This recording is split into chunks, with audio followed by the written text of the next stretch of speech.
All right, it's not just here. No, it's everywhere. It's everywhere. With some winter weather. Yeah, in fact, the system that brought us a little wintry weather yesterday is now producing widespread winter weather from really Kansas City, Chicago again, by the way, all the way over towards portions of Tennessee getting ice and then up into the Northeast. So. Wow.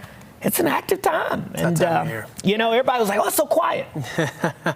Now it's loud. Hey, see what happens? Yeah, see, don't say nothing. Don't say nothing. Hey, let me show you some video. I actually took this video here. This was Sunday morning. I did, actually. I was up. I was on my way into the station because of all the snow. Right. And, hey, you know, sure. I mean, and there you see it. Hey, this is at Cottonwood Heights. The snow, it was some big snowflakes coming down. We enjoyed to see that, reducing the visibility a little bit there. But, of course, a lot of scenes. We're very familiar with this on Sunday morning. This is some more video. This is out of Snowbird. Of course, we love to see a scene like this when you look up towards the ski resorts, especially after just how meager the amounts of snow we've seen so far this year. It was nice to get a nice coating out there. All right, let me take you live and show you some views from around the area where we do have that snow on the ground. Alta looking pretty wintry-like. Same story down towards the south. You still have that snow pack from last month. Remember when you got so lucky with all that snow out towards Bryan Head? Park City, well, we've got the snow on the ground, but also notice the snow machine's going. Yeah, we love to see that. It's that cold, folks. Same story over towards Cherry Peak as well. Seeing some of that blowing snow taking place there thanks to the snow machines going on. Here's the storm system that rolled through on Sunday. As I mentioned, if you have travel plans from Kansas City, St. Louis, Chicago, they're seeing more of that accumulating snow now. You get down towards Little Rock, Arkansas, western Tennessee. That's where they're seeing some ice from that system. Meanwhile, we just got cold northerly flow bringing in that sunshine and those cold temperatures.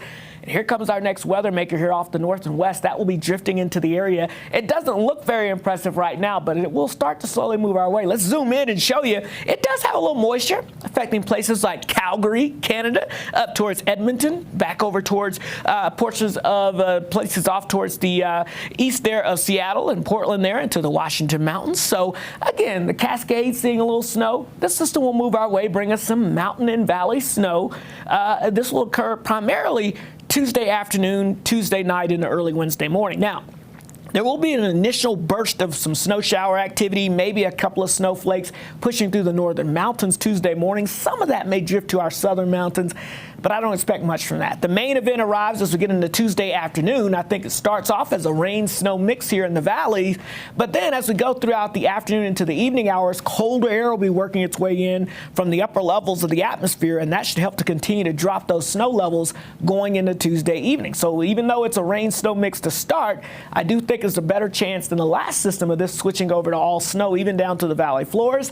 And I even think there's a slightly better chance because of the timing of this overnight and the fact that it's just going to be a little colder, that we could even have some accumulations here on the valley floors. Although, remember, this is not expected to be a blockbuster system, another moderate, light to moderate event here. Some isolated travel problems, sure. Any major issues or power outages or anything like that? Not with this storm. So rest easy on that, but enough that could cause some impacts, especially for your Wednesday morning commute.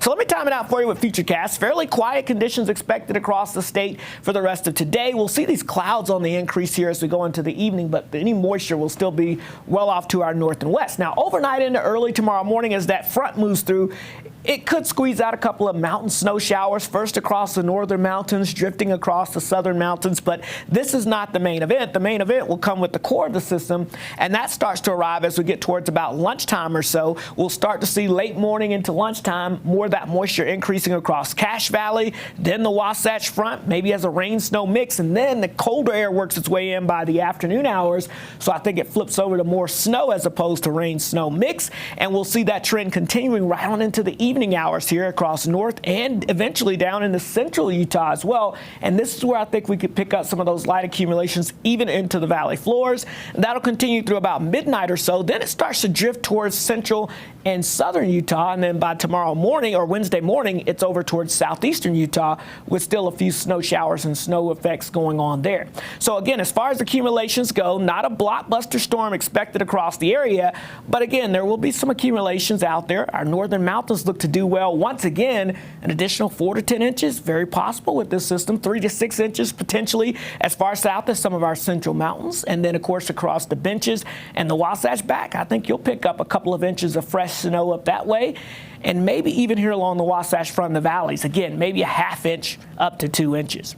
Right now, it's cold outside. Temperatures still in the 30s. They're not going to rebound much. Now, St. George, you'll get in the low 50s with that sunshine, a few clouds, maybe an isolated shower early Wednesday morning, but overall looking mainly dry.